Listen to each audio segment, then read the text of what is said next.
What's up, everybody? Welcome back to another episode of the 10-7 MMA Show. My name is Huzefa, and we've got Justin joining very, very shortly. But I want to say a couple words before he does join, just FYI. You may notice I'm not in my normal background, and that is because I'm back in Montana for Fusion Fight League. We are having another event this weekend, which is super, super awesome. It's going to be the last of the year. It's called Season's Beatings. And Justin will be here. He's not here yet. He's still in Vegas, but he'll be here shortly later in the evening. And we're going to be commentating tomorrow, and it's going to be a really, really fun event. I think there are close to 14 fights. Maybe no, less than that, actually. Maybe somewhere around 10 fights. I can't remember the exact number off the top of my head, but there's prelims as well. And we just can't be more excited because there are some fighters that are fighting that we have seen multiple times that are just a blast. One of those guys is Lance Regibald is fighting Isaiah Silveira in a flyweight title fight. It's just going to be awesome. It's going to be really fun. So we're really excited. Another thing that's super cool. What's up, Celine? What's up, Taram? Welcome, guys. Welcome. Another thing that I wanted to talk about and reflect on really quickly as Justin is kind of slowly making his way on here, and he will be on shortly, is I remember when we first kicked off this show, I think it was almost exactly 2 years ago. It was like around this time when we had the first conversations about launching the show. I was in Vegas, actually, and I was in Vegas for a conference, an education conference, and we started talking about it. We kind of first began by, if you guys know Jesse on Fire, and that's why he's a buddy of ours, the way that we began is Jesse on Fire had placed an offer that if you pay a certain amount of money, it was kind of like a prize or like a gift to his fans. You could meet with him and he would help you. He would teach you how to start a YouTube channel on MMA. Now, I already had a YouTube channel, Scalar Learning, my main channel for my main company, but so I knew quite a bit about YouTube and whatnot, but I wanted to talk to him and learn from him as someone who had started a really successful YouTube channel on mixed martial arts. I think back then it was purely on mixed martial arts. Now he's expanded to all sorts of other topics. And, I think he had under 100,000 subs. Now he's got like 400,000 subs. So that's how we became acquainted with Jesse on Fire. And yeah, the rest is history. He helped us start the show. Now, fast forward to today. For us, these are little milestones for us, or maybe in the grand scheme of things. Sorry, I should say little milestones for other people, but big milestones for us. We had just reached or surpassed 500 subscribers last week, which is really, really fun for us because that's actually a milestone and a marker within YouTube metrics. And now we seem to be gaining more momentum. We're getting more and more subscribers. So this is just such a treat for us as we do this purely out of love. And I can't tell you how much fun it is for me, especially as there's only one and only sport that I love. And I really, really am passionate about it. As you can see, I'm here in Montana. I'm like barely any sleep doing this commentating gig. It's just because I love it so much. And I'm having a blast, and I feel blessed to be a part of the show and be able to do it. So I want to say, everybody, to our audience, to Tehran, to Celine, to Western Mass Climber, to a lot of the other folks that show up regularly, thank you so much, because I feel like we're building a community of people that maybe think similarly and also have a passion and love for the sport and like to hear us talk about it because we love to talk about it. And another funny thing too, I think we're going to do, I had this idea at some point later in the year. We're going to go back and show some of the most hilarious comments that we've gotten on the channel. I was responding to some comments yesterday, and all of it is just so much fun. Even the kind of real negative ones. I think I had somebody just ripping on me yesterday. What was it? The video that I made, a video I made on Hamzat. He goes, "Whoa, dude, you're looking in a million directions when you make this video," or something like that. Calm down. I don't know. It was just something, just try to be a jerk or whatever to me. But even that, I really appreciate, because I'd rather have that than not have people watching and not have people commenting. So we really appreciate all of it. The negative stuff, you could say, the stuff that's supportive, the stuff that's in agreement, the stuff that disagrees with us. We love it all. So anyways, I just wanted to say, as we're getting started, thank you, everybody, because we're having a blast. And I know Justin will echo those sentiments, but we're really, really enjoying it. We keep track of all the subscribers. We text each other when we hit 501, 502, 397, whatever it is. So anyways, thank you guys. And without further ado, let's kind of get into the show. So today we are right before the last UFC event of the year, which is UFC Fight Night in Tampa. And we've got Colby versus Joaquin Buckley. I've been kind of thinking about this fight more and more. I've been watching all the interviews of Colby. You know, Justin, one of the videos I made earlier this week was I really thought I was kind of past Colby in a way where he oh, I'm from the Midwest too, Teron. What's up? Yo, we're both from Michigan. Teron says, what's up, my fellow Midwestern Justin? I'm from Michigan too, dog. Hell okay. Yeah. But anyway, so I kind of felt like, you know, he really did Ian Gary dirty, and then he never really fought Ian Gary, and I thought, you know, it was kind of not my favorite thing, and we were both, I think, felt a little bit we were over the whole Colby shtick. But I gotta say, man, and I don't know if you feel the same way, and maybe you haven't watched his interviews as much as I have, but like his interviews come out, and I want to watch them. I can't help it. And then he did a thing with MMA Guru. I got to tell you, Louisa, who helps us run the show behind the scenes, I was playing her Colby's interview. She's just sitting there laughing, cracking up the entire time. Like, dude, the guy's kind of funny. I hate to admit it, but Justin, do you feel the same? Like, even though I know you've been annoyed with his performance against Leon and some of the smack talk that he's not backing up, but are you kind of like, yeah, despite all of that, you're tuning in? Maybe, probably not. I mean, we're gonna be like, when I see Colby, like you sent like his interview, you know, after the post weigh-ins and shit like that. And honestly, I don't even like clicking because I don't want my view to ever like give like, because remember, a lot of this. Sorry, I'm doing laundry because we're leaving here. I'm leaving in 2 hours, so I gotta get this laundry done. But every time you click whether you like him, hate him, and you click his stuff, that's supporting him. You know, negative publicity is good publicity. And that's what he's going for. He's the cringiest fighter. He's worthless to the UFC. I don't like clicking his videos because when I click those videos, like that video you sent me, I didn't even click the link because I feel like I'm supporting him. And what this is doing is it's putting out to these young fighters that it's okay to act like this and it's okay to talk like this. And when on every platform you see Colby's face and the way he talks, he's talking about LeBron James. I heard earlier about the Diddy parties and stuff. It's just that's not even fighting related, and you're getting off course because you want clicks, you want likes, and you want people to talk about you. And I just don't think that's the right image for these up and coming fighters. So I mean, will I tune into this fight? Probably not. I mean, we're going to be in the booth tomorrow anyways, and I'll tell you what. Fusion Fight League, even when it's just they have street fighters or, you know, relatively inexperienced guys, I'd rather watch these guys put it on the line than listen to Colby Covington make another excuse why he gets knocked out by Joaquin Buckley tomorrow. That's a fair point. And, you know, I will say too, and we're not just saying that because we're part of the promotion. It's so much fun, but I think all these smaller promotions are probably a blast. Obviously Fusion is the one that I'm getting to know, and I like know all the fighters now, or a lot of them. And it's really, really fun to see these guys because you know, a bunch of them. I can name several that I believe, you know, we think are going to probably make a UFC debut in the next few years. And so we get to see them on the come up. We get to see, you know, what their personalities are like. We really get to meet them and know them. So it's 100% a blast. But one more thing to add to that. One more thing to add to that about watching these rising coming stars. You know, like Sugar Sean O'Malley came out of Fusion Fight League. He actually had a loss as an amateur in the same league we're working for. But we get to see what's genuine and what's not genuine. Because I know there's a fighter that Jose and I are super hype on, Lance Regenball. This guy is the terrifying toddler. He has the sky's the limit for this kid. Yes. And he's a nice kid. He's smart. He's articulate. I like hanging out with him. And let's say he gets the call to the UFC and he turns and goes Colby Covington. We get to watch and I'm not saying that's going to happen with him, but maybe it could happen with a kid like him. You got these stars that are rising up and they're very humble, and then they get a taste of that success and they just hold 100%. They turn. And now we get to watch these guys see, you know, if they can stick through a genuine career or are they going to go off kilter like Colby Covington did.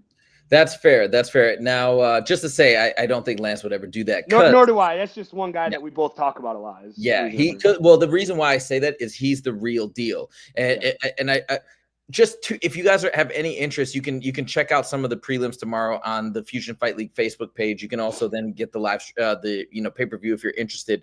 And again, who are we streaming through, by the way? It's a different provider. They told me the name and I can't remember off the top of my head, but you can access it through the Facebook group.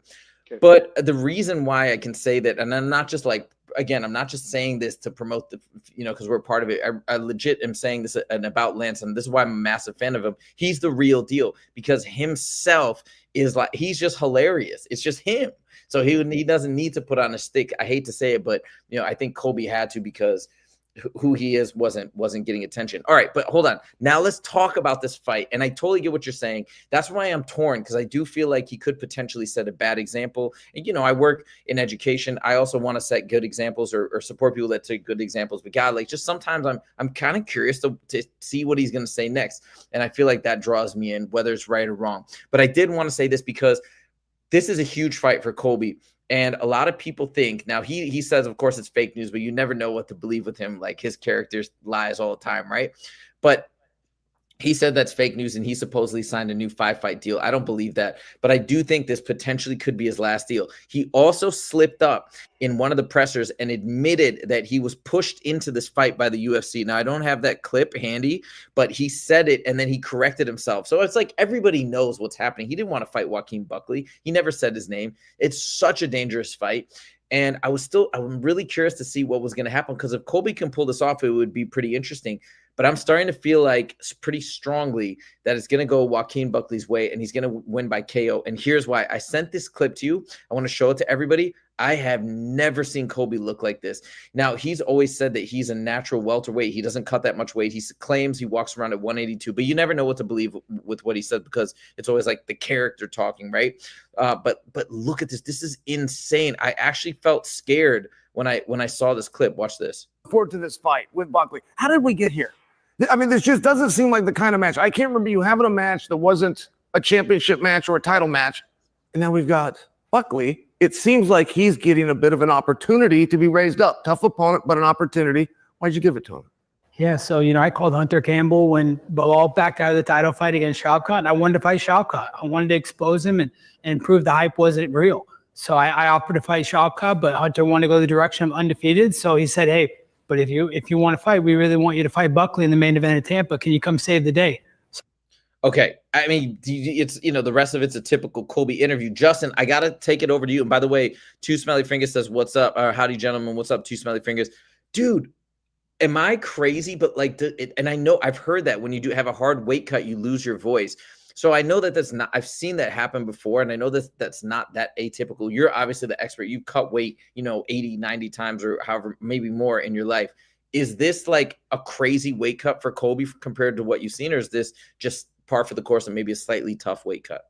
Maybe a slightly tough weight cut. He's still he's still putting his words together. He's not. Yeah. Typically when you're really gassed out, like, you're short of breath, in the sense of, I don't mean he's going to be, but you don't want, I mean, he is having a tough weight cut. Look at his eyes sunken in, look at his face, listen to the voice. But again, he's continuing to talk long sentences. And typically when you're gassed out from a weight cut or gassed out from being hydrated, you'll typically have 1, 2, 3, you'll have shorter sentences for sure. And again, this looks like it is going to be a tough weight cut, and it is a tough weight cut. I don't think that he's, if it was a really, really tough weight cut to where he's dying, he's not going to do any interviews. He's still doing interviews. He's still talking. He's still articulate, regardless of what we agree with what he's saying or not. He's probably lying. Yes. But regardless, it's going to be a tough weight cut. And, as I haven't sent the video over, I have Joaquin Buckley knocking him out within 3 rounds.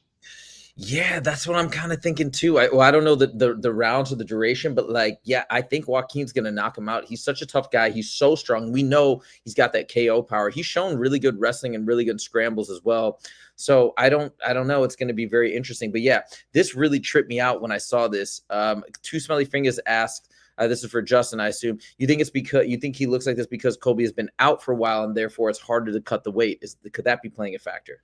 Yeah, that definitely could be a factor. But when you have everything dialed in like Colby does, and the UFC, has guys in charge of your weight cut and guys in charge of your nutrition, it makes it a lot easier. But the hardest thing that's not being talked about is his age. the older we get, the harder it is to cut weight. When I was 25 years old, I could jump in the sauna. I was sitting there for 4 hours. I'll die. I get out. I make weight. It's great. Now, even in my last fight, I was 3 pounds over. I woke up 3 pounds over. I felt great. I got in the bathtub for 10 minutes. I'm like, I don't fucking want to sit in here anymore. You know what I mean? Like, as we get older, especially the more we do it, you know, not only is our age is affecting it, it's the more we do it, we're just mentally sick of doing it. And, you know, it's the older Colby gets, and he's no spring chicken. I think he's in his late 30s. 36. Like, 36. Like, it gets harder and harder and harder. And people think, oh, well, you get used to it. It's like, I don't get used to weight cuts, man. Regardless if I'm losing 3 pounds or 15 pounds, it's gonna suck, and I fucking hate it. And as I've gotten older, it's gotten tougher for me, and I'm sure it's getting tougher for Colby as well. For sure. And one other thing I wanted to say, I've been listening to Joaquin Buckley's interviews. I'll say this too, by the way. I've kind of changed my mind on Joaquin Buckley. Not that I disliked him by any means. Always loved his fighting style, but didn't really gravitate towards him on the mic, I will say. But he's kind of changed my mind. He's done some interesting interviews. He had a really fun long form interview with MMA Guru, and MMA Guru has said some like negative things about him, and he had a great sense of humor. He's like, hey, it's okay, you can talk smack to me. He's like, at least you're funny with it. At least you're funny about it. It's all good. He was also talking about how he's trying to do more things on social media and collaborate. Like, you can tell he's a go-getter, he's a hustler, and he's putting himself out there. Man, he's 5-0 in the welterweight division. He's on a tear right now. So I think he's somebody that's really exciting and believes in himself. So anyways, I've gotten really behind Joaquin Buckley, and I'm excited to see this performance. But one thing he said is that he knows the team. I think it was MMA Masters that Colby used to train with. And he says that he's seen Colby walking around and he's not with the same team anymore. He believes he's switched teams again. And his take is that he once upon a time met Colby and was at the same gym and saw that, in his opinion, Colby didn't want to train with him back then because Colby doesn't like to, change up his style too much. He wants to train with the same guys. And I know you told me that it can be dangerous to train with new guys. So I understand that. And he even said that. But he thinks that Colby is now in a place where he wants to train, quote unquote, comfortable. Also, now that he's switched teams again, right? He had the first switch from American Top Team to MMA Masters, and now he's theoretically switched again. I feel like this doesn't bode well for him. I know it can go multiple ways, but what is your take, Justin, on that, if that is indeed the case? I mean, people are sick of him. Like, who wants to be around this guy, man? Of course he's switching gyms. Hell, he might even be kicked out of the gyms. Think of all the bad press he's bringing to American Top Team. He's coming to MMA Masters. Nobody wants to be associated with this guy. Jorge Masvidal was his best friend through college. Like, they used to corner each other, and somehow they developed a beef. And I'm sure that was on top of Colby, of reasoning for Colby. The guy is an embarrassment to the sport. He's an embarrassment to whatever gym he trains out of. Quite frankly, he's an embarrassment to himself. And he fucking sucks. He's 2-3 in his last 5. He hasn't had a notable win since 2019. He beat Tyrone Woodley at the end of his career. He beat Jorge Masvidal, who I never thought was that good to begin with. And, he's lost his other 3. And again, he beat Robbie Lawler in 2019, and that's like the last credible win. This guy's he's an embarrassment to himself. He's an embarrassment to the sport. People probably can't even stand to be around him, so he keeps having to jump around. Nobody wants to help this guy. He's a fucking piece of shit. Damn. Okay. Well, I guess we'll see one way or another. I'm curious to see if people are going to tune in, whether they love him, whether they hate him tomorrow. Again, we are going to be working. I think we're going to finish though with enough time to be able to jump on and watch this fight, watch the main event at least. And I am very curious. I have to admit, because I do think it's going to be. I don't think he's even ever been knocked out before, or if he has, it's been a super long time, maybe a long time ago. I don't remember, but I think that's what's going to happen. And Justin, I know you think so too. So let's see what happens. Colby Covington's back in there. Very tough matchup. Very, very dangerous fighter against Joaquin Buckley. Just a couple comments, then we're going to move on to the next topic. Western Mass Climber says, hey, y'all, listen from work. What's up? What's up? Longtime supporter, consistently there with us all the way. And Tehran says, Buckley is going to hurt Colby. We agree. New Britain Pauly, you might be a new listener. We don't recognize your name. Welcome to the show. Hope you subscribe if you do like what we're saying. He says, we saw the best Covington when he fought Usman the first time. Man, that was a dope fight. That was such a dope fight when Usman fought Colby for the first time. Colby at the beginning of what Tony Ferguson is going through. Yeah, except the difference is I do think Colby's right about to bounce. He also talks in the interviews about now getting really into poker and pursuing a career in poker. So I don't know. I could be wrong. Colby Covington? Yeah, he's big into poker. Get the fuck out of here, dude. I know a better player than Aaron. We hook Aaron up. We send the bear after him. Aaron will clean his clock. All right, here we go. Oh, wait, two spelling figures. I'm going to throw this question out to you, Justin. He says, sorry, I'm late. If Colby wins, how could he get it done? Justin, take it away. The most boring decision you'll ever see. He's going to pin Joaquin Buckley up against the fence, dirty box him. And then if he wins some boring decision, which I think Joaquin's going to be just too strong. I think Colby's going to put him against the fence, and Joaquin's just going to bully him off. I don't see any situation, bar no injury to, Joaquin Buckley. I mean, he's not going to knock him out. He's not going to be stronger than him. I mean, if somehow he's able to put him up against the fence and gas him out and hold him there. But here's the thing. I mean, how terrible for the sport. If Colby goes in there and holds him against the fence and wins a boring decision, which he potentially could, that's the only way he's going to win. After the fight, he's going to make every excuse. Oh, well, I broke both feet and both hands in the first round, so I had to hold him here. That's the only way, blah, blah, blah. I'm so sick of Colby Covington. I can't support him. I don't click his links. I don't click his shit. The guy's a piece of shit. He's a piece of shit person. He's a piece of shit fighter. He's a piece of shit friend, and he's terrible for business. And I actually think that the UFC is setting him up with Joaquin Buckley to get knocked out because apparently, not just apparently, everybody, I'm sure, sick of, and even Dana White are sick of hearing about this guy. He said out of his own mouth, he slipped up. He said, they pushed me into this fight. And they said, well, they didn't exactly push me, but yeah, maybe. Listen, man, this is crazy. I've been pushed into fights in the UFC before. It's a you better or else situation. And Colby Covington's being set up right now. And I think it's going to come to fruition. And that's the thing. Wow. Joaquin Buckley's dangerous. Like him or not, he's powerful. He's dangerous. He's going to knock Colby Covington out. And, I'd be willing to bet the UFC said, hey, look, you're 2-3 of your last 5. You haven't beat anybody notable since 2019. You take this fight or else. And now Colby Covington's in this fight. All right, here we go. I mean, all I can say is with that backstory, what you're saying is true, which it probably is because a lot of people are saying that. It's interesting. So let's see what happens.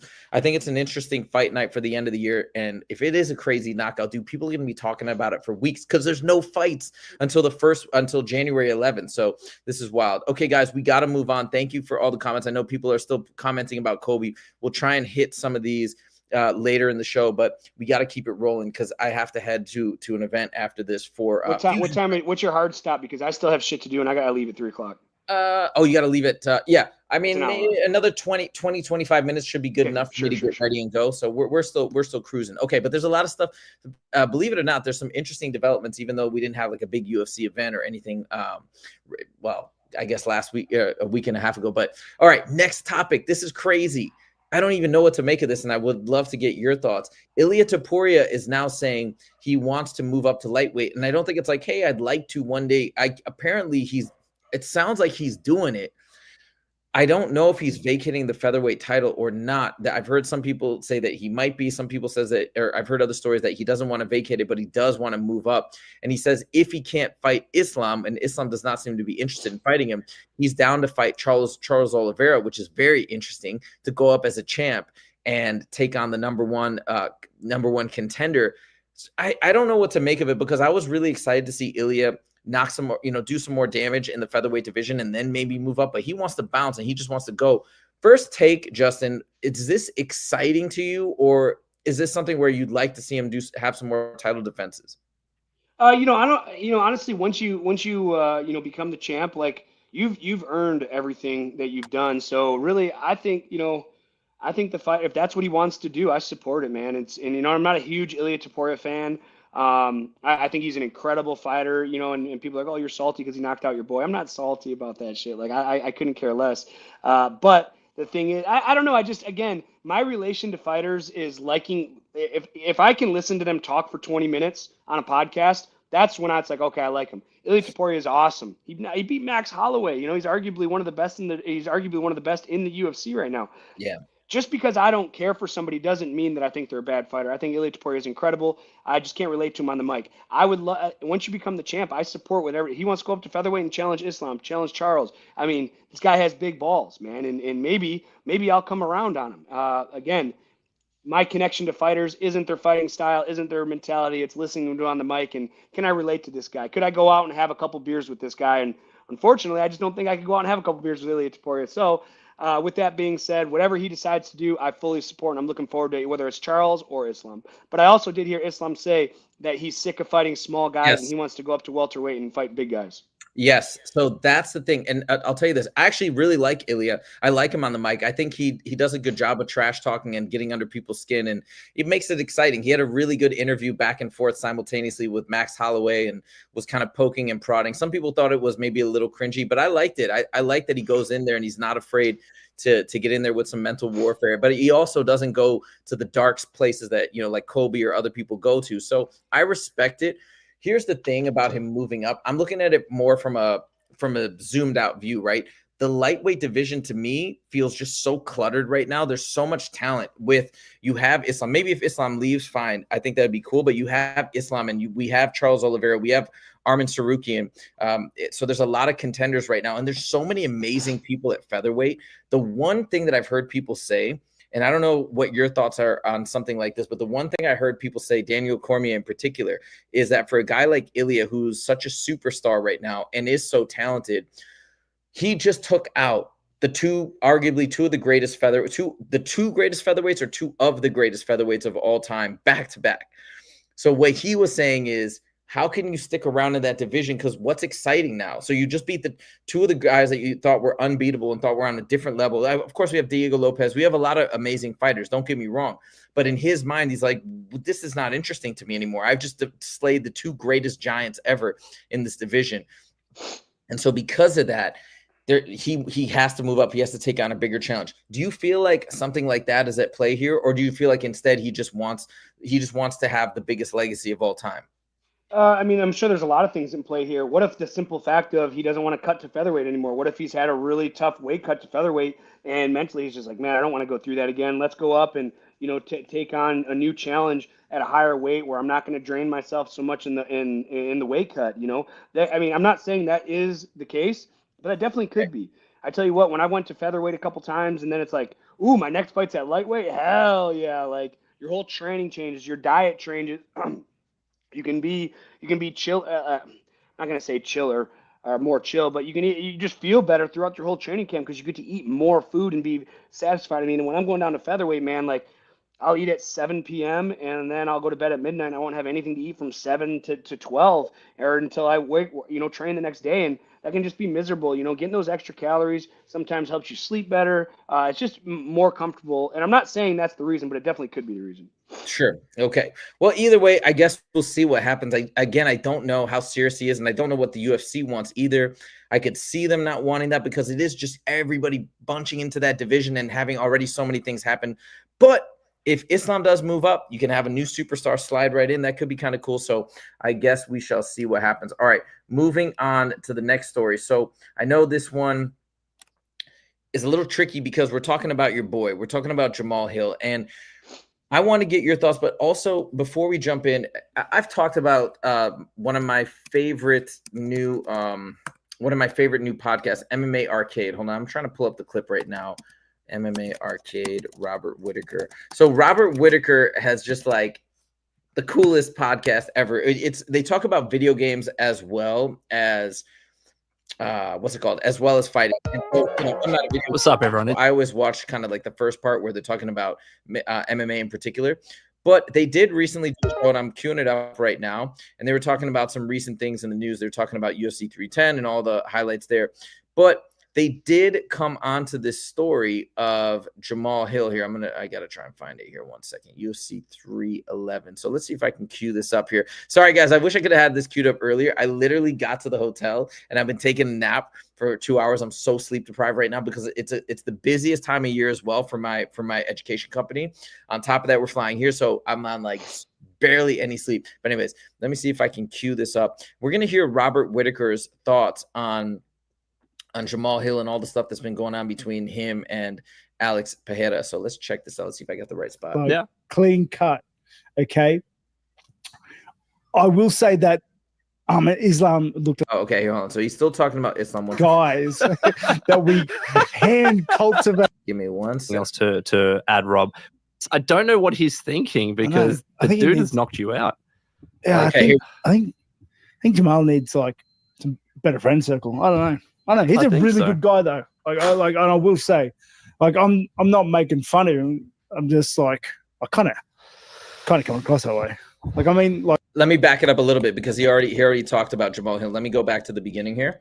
But I wanted to get Robert Whitaker's take, and then I wanted to hear your take, because here's the thing. Robert Whitaker comes with a great amount of respect, and I love his take, and he's just giving it real and raw in terms of his thoughts on Jamahal Hill. And I just want to see what your thoughts are as well, because we're both Jamahal Hill fans, and we know he's a very intelligent guy. We've listened to him a lot. He seems to be going down this path. I don't know why, but Robert Whitaker almost is like giving him advice on what he should do and how he should be approaching the situation. Really do. I just don't know if Merab did train way better. He had Mo is going to keep it stand, piece him up. But yeah, said that before and been wrong. So for both, but that is all the UFC. It's going to be the longest podcast in the world. Yeah. I will say, because I see his name pop up, Jamahal Hill. The dude's losing his mind. Isn't he? Like, he's just straight up losing his mind. Guys, gonna calm down. Calm down. Stop it. Like, where are his friends telling him, bro, calm down? Like, what friends does he have around him that are saying, like, yeah, dude, keep going? You know what I mean? Did you see him confront Pereira at the gym? I did. And Pereira looked dangerous as hell just then. Yeah. And like, Jamahal didn't look anywhere near as dangerous. Dude's lost all his aura, man. And I don't know what he's thinking, because the dude has knocked you out. Yeah, like, I think Jamahal needs like some better friend circle. I don't know. He's a really good guy though. And I will say, like, I'm not making fun of him. I'm just like, I kind of come across that way. Like, I mean, like, he's got to chill out. Yeah. I will say this though, with this fight with Yuri, it's going to be a very, very interesting fight. The one thing that So here we go. So that's basically them touching upon this entire situation. And I like how Robert Whitaker says it. Yeah, maybe they're laughing a little bit, but overall that's his thoughts. Hey, he's got to chill out. He's got to back off. I think he's just gotten tunnel vision and just keeps going down, beating the same drum. And then he goes up and has that kind of very bizarre confrontation with Alex Bejeda. But anyways, Justin, just to turn over to you, and I know you guys came up on the Detroit scene together, but yeah, I just want to get your thoughts on Robert Whitaker's sentiments or thoughts or take on this entire situation. So here's the thing. It's, if I didn't know Jamahal so well and know why he's doing this, or I have a pretty good idea of why he's doing this. And Jamahal is very, very smart. He's very, very calculated. But here's the thing. He got knocked out. All right. Well, that was his opportunity. And now that he lost his opportunity, he wants another opportunity. But unfortunately, Poatan is one of the biggest superstars at all weight classes right now. Everybody wants to fight him. So I think what's happening is Jamahal Hill sees there's talk of John Jones. Jamahal Hill sees there's talk of another guy. Jamahal Hill sees the talk of another guy. So out of all the guys that have been talked about fighting Pereira, which one excites you? I mean, even though I'm a Jamahal Hill fan and he's a personal friend of mine, from a business standpoint, Jamahal Hill versus Pereira just doesn't excite me at all. There's nothing about the fight excites me. I would rather see John Jones. And again, I would want to see Jamahal number one just because he's my friend. But from a business standpoint, like Jamahal Hill, Pereira, like there's no hype behind the fight. There's no bad blood. There's no animosity. Like, so I think that Jamahal is trying to create this fake bad blood, this fake, I don't like this guy, I was cheated, for a storyline.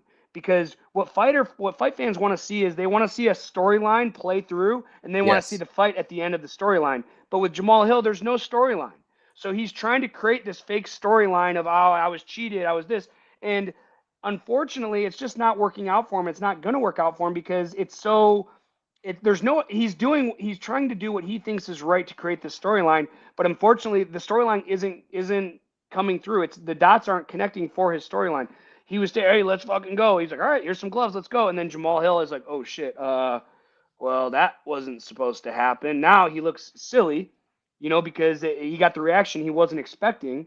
And yeah, like Alex looked incredible. He looked in great shape. Jamahal Hill had a little bit of a belly, in that altercation video. So people are going to talk about that. But I think Jamahal Hill's doing this because he's trying to create this storyline to get people excited. Unfortunately, it's doing the opposite. I think the more he does this, the further it's pushing him further and further away from the next shot. because people are like, this is ridiculous. You got knocked out and you're blaming it on the referee. You're blaming it on him stepping on your foot. Now you confront him in a gym. He says, put the gloves on and fight. And you say, no. It's like, I think the more he does this, it's just being counterproductive to what his end goal is. His end goal is to fight Pereira for the title. And unfortunately, the more he does this, the more it's turning fans in the business away. And I think he's just pushing himself further and further away the more he does this. The only positive I could say, actually, I do think there could be a potential positive if he goes out now, whereas there is this constant discussion. Maybe some people are clowning him, but if he goes out and has a crazy performance against Yuri, which I think we're both predicting and we're both anticipating because of the matchup and the way that Jamahal fights, the way that Yuri fights, who knows what he could turn that into. Now, but what if he doesn't? What if he doesn't? Yeah. What if it's just lackluster? What if he wins a boring decision? Yeah, then that could be tricky. It's a bit of a gamble almost, going down this route. Yeah, if that absolutely. maybe, yeah. I'm sorry, I keep cutting you off. No, you're the one that but people probably want to hear from you on this more than me because you know him and you've come up with him, But yeah, but it is a gamble, I suppose. It could be rough if it doesn't work out, but if it does, who knows? Maybe that could push him more to the front of the line. Okay, let's say he goes out and knocks out Yuri in the first round. Would you rather see Pereira versus Jamahal Hill or Pereira versus John Jones? Well, but nothing can really change that. That's exactly. And that's what you and I we know that. Yeah. But he still thinks, well, maybe if I create this fake beef, because dude, no, how can you have beef with Alex Pereira, dude? The guy, for one, he doesn't speak English. For two, if he did, that's the guy that I want to go to the bar with, and drink some beer with and have have a good time. You can't, and that's why I love him. Like, he's not even a wrestler. He's not even a grappler. He has incredible knockouts. The guy doesn't even speak English. So when I talk about relating, we talked about this earlier about Colby and about Joaquin Buckley. Like, this motherfucker doesn't even speak English. And there's nothing more than I would like to go to a bar and have a couple beers with him. And you know what I mean? He just radiates this good guy aura that he's fighting for all the right reasons. He's not fighting to talk shit. He's fighting the best fighters in the world over and over and over, and he keeps beating them, the best fighters in the world. But when I run a kids program in Vegas. I don't know if you guys know this.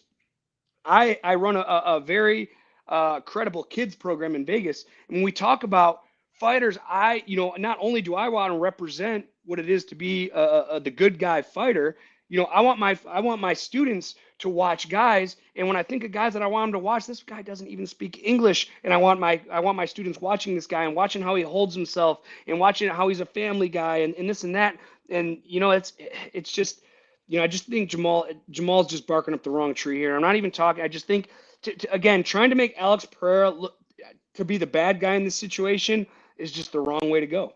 That's a really good point, because the problem is, like, maybe it could be potentially, it could get somewhat of a better reaction in other cases, but you're literally going after the golden boy of the UFC. There is not a single person that I can ever even think of that does not like Alex Pereira. Nobody, and not even people. Sean Strickland likes Alex Pereira. Like what? Like what? Sean Strickland, arguably one of the fucking. Dirty isn't the right word, but I'm gonna say dirty just because I can't think of a better word. Yeah. But dirty fighters, and he's not dirty from a strategic standpoint, just like his viewpoints. Yeah. And he likes Alex Pereira, bro. How can anybody not like Alex Pereira? I agree. That's why we're gonna do our show at the end of the year, or maybe even next week. Our favorite fights and maybe fighters of the year within the span of the last year. Dude, Alex Pereira, he is just he's the best, and that's one of the reasons why I love that Khalil Roundtree fight so much, because you see almost like you're this guy that you look up to so much and really just you're rooting for him so badly. Kind of seemed like he was losing and getting pieced up, and it just was such an emotional journey. So, Alex Pereira, he's the man. And yeah, that's a really good point. All right. So anyways, we got to move on because we're almost to the close of the show. A couple of comments we're going to post here. Let me just post what two Smelly Finger says. A lot of people crap on Jamahal Hill, but personally, I really respect the guy putting himself out there, creating a YouTube channel and trying to make a name for himself, for sure. And that's a grind, that's a hustle, and a lot of fighters don't do that. So we do have to give respect to Jamahal Hill for at least going out there and trying to do something versus just doing nothing and having nobody talk about you. So that's a really good point. And yeah, all right, here we go. let's move on to the final topic. So the final topic is one. I don't know if you heard about it, but it has to do with one of your buddies, right? I know you're buddies with Jake Shields. So there's a little bit of drama going on between Ariel Helwani and Jake Shields. So let me give you the background. Jake Shields has a show now, I believe his own podcast, and he interviewed Bilal Muhammad, and they talked about Ariel Helwani on their show. And I guess it got a lot of views. It got like 400,000 or 500,000 views. Jake Shields was basically saying, hey, Bilal, we know why you never go on Ariel's show. There's beef there, and he would never have you on because of your political views. And they're talking about the Israeli-Palestinian conflict, right? A very, very sensitive topic. As we know, Bilal is Palestinian, and our Ariel is Jewish, right? So he was saying something like that, and Ariel went off on Jake Shields. So basically, Ariel says, you know, you're spreading lies. This is not true. I have invited Bilal on multiple times, and I'm doing it again. I want Bilal, if you want to come on Monday on my show to show that we can have a professional conversation, regardless of what we think about outside conflicts or whatever, I'm happy to do so. And then he just like went off on Jake Shields, really laid into him in terms of, hey, like, I'm sick of you spreading lies and rumors and blah, blah, blah. Anyways, this is the background. I don't even know if Jake Shields has responded. I just saw Ariel's response and reaction, and he was quite mad, quite upset, quite livid. But Justin, I want to turn over to you. First of all, have you heard about this at the gym, or are people talking about this little bit of beef between Jake Shields and Ariel? No, man, I just saw Jake yesterday, said what's up to him. There was nothing brought, not that he would ever bring it up to me out of nowhere anyways.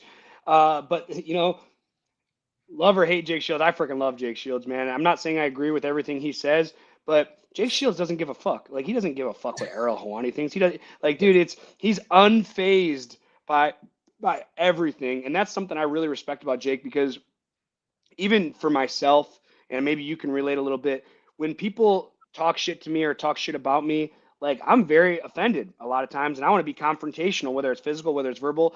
But Jake Shields doesn't give a fuck, man. He always says, like, hey, you want to talk shit? Let's fight. You know, and if you don't want to fight, then the conversation's over. And that's just, I just love, and it's something I really envy in Jake. And again, I'm not saying I agree with everything. You don't have to agree with everything. But when you can have a personality like that, it's like, oh, you want to run your mouth about me? Well, let's fight. Oh, well, I'm not a fighter. You are. Okay, well, then guess what? Your opinion is irrelevant to me. And it's something that I wish I could be better about, because I like when people talk shit to me or whatever, like I get rather fired up. But Jake just has such a calm, cool demeanor that he just doesn't give a fuck. And, you know, honestly, a lot of Jake's beefs, whether it's with the LGBTQ community, whether it's with Ariel Helwani, whether it's with, I mean, there's 100 we could go off. He doesn't really talk about it in the gym unless you prompt him and ask him about it. Besides, Jake comes to the gym, he coaches grappling, he rolls, and he leaves. And that's about it. Got it. That's very interesting. And that's a really strong, great personality characteristic or personality trait, I would say, to let that roll off your back. And yeah, I think both of us can be a little bit on the sensitive side. I know when we look at our comments, like maybe I'm a little bit quite a bit less triggered than you are sometimes. I get triggered, bro. I get triggered. That's something that I've gotten quite accustomed to. Like I actually really laugh at the. Oh, by the way, I was saying before you joined at the beginning of the show, I want to go through at the end of the year, and we're gonna do one whole show where all we do is we like showcase the funniest comments, the most like hateful comments that we've gotten, which because I think they're really hilarious. I got a really funny one last night. I don't know if I told you about it, but the guy was just like ripping on me in my Hamzat video, and I like my whole aim when I get really negative comments is to how to make the funniest response possible. You know, not necessarily like going back to the person, but just twist it into a joke. So yeah, but I think that's a great thing. Look, I don't want to get into the details and the specifics of what they were talking about in their disagreement, because it's not something that I'm even super familiar with where I can give a valuable opinion. So it's irrelevant. But I will say this in response to what you're saying about Jake Shields' personality. That's a sign of confidence. That's a sign of inner stability when you do let things roll off your back. So, hey, props to him. And it is what it is. So he's probably not even bothered by what Ariel said. And I imagine now, as Ariel said his piece, he's probably not bothered by it so much either. I think they probably both move past it, and it'll be what it is. But how cool it would be cool, I think, if out of this whole situation, Bilal does say, you know what? All right, I will take your invitation. I will come on your show on Monday. Let's bury the hatchet or whatever it might be. And let's just talk sports. Let's talk MMA. Let's talk my next title fight against what's it called? Shavkat. I was about to say the stupid nickname that Colby calls him, because I just heard a Colby interview of his like all his dumb names that he comes up with. But anyways, yeah, if he could talk about that. What does he call him? I don't even want to say. It's stupid. I don't like Colby's play on names with like Hamzat and Shavkat. It's the S word, and then yeah, he's whatever. But like, and then he says rat at the end. But the thing is, it's like I don't like that because I know he's trying to be funny, but obviously, like he always does. Well, no, he doesn't always do it with like kind of ethnic fighters. But I don't know. It's just not my thing, you know, because I've got a different name. I don't know. It's just not my cup of tea. But yeah, anyways, I think that could be a cool outcome from this whole thing if Ariel did have Bilal on there. And yeah, let's see what happens if that does go down. All right, guys, I got to run. I know Justin's got to get ready. I got to get over, and we're doing a radio spot for this Fusion Fight League event on Saturday. Guys, thank you so much again. For those of you guys who are still on the stream right now, if you are new to the show and want to subscribe, man, we're growing. We keep growing. So we'd love to have you as a subscriber, as a follower to join along and watch as we continue to evolve as well ourselves in the sport with our knowledge base and continue to make content and talk about the sport that we love so much. And Celine says, have an amazing week. You have an amazing week too. Celine, you're always here. We really appreciate it. We know you're in France, so merci beaucoup. Yeah, maybe I don't know. Who knows? Maybe one day you'll come and train at Extreme Couture with Justin. He's one of the best. He is the best trainer that I've ever worked with. So yeah, Western Mass Climber says, thank you. Caesar, thank you. It says, you guys are awesome. Thank you, Caesar. We really appreciate it.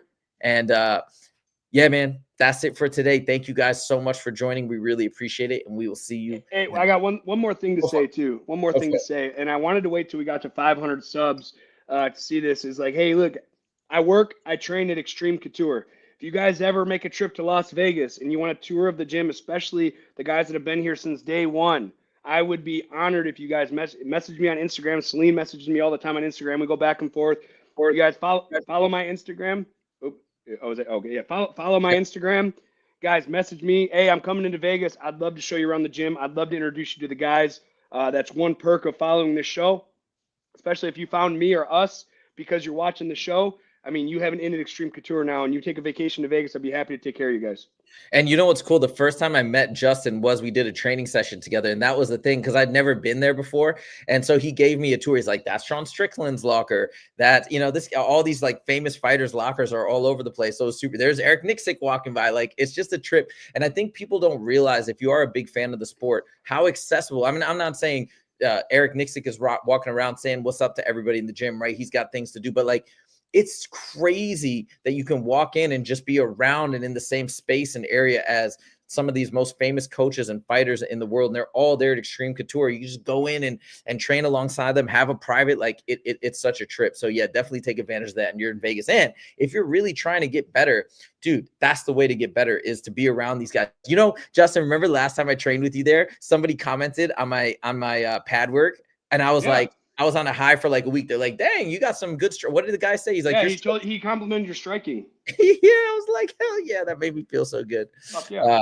I've been working on my striking like constantly, although my left wrist is messed up right now, unfortunately. But anyways, I'm going off on a tangent. Definitely take Justin up on that offer. And once again, guys, thank you so much. Celine says, hate Western Mass Climber. What? Celine, why hate? Well, I'm so confused what's going on in the comments right now. I'm going to tweet everybody. But anyways, thank you guys so much. We got to wrap up. Justin's got to pack and get out here, but we will see you next time. Take it easy.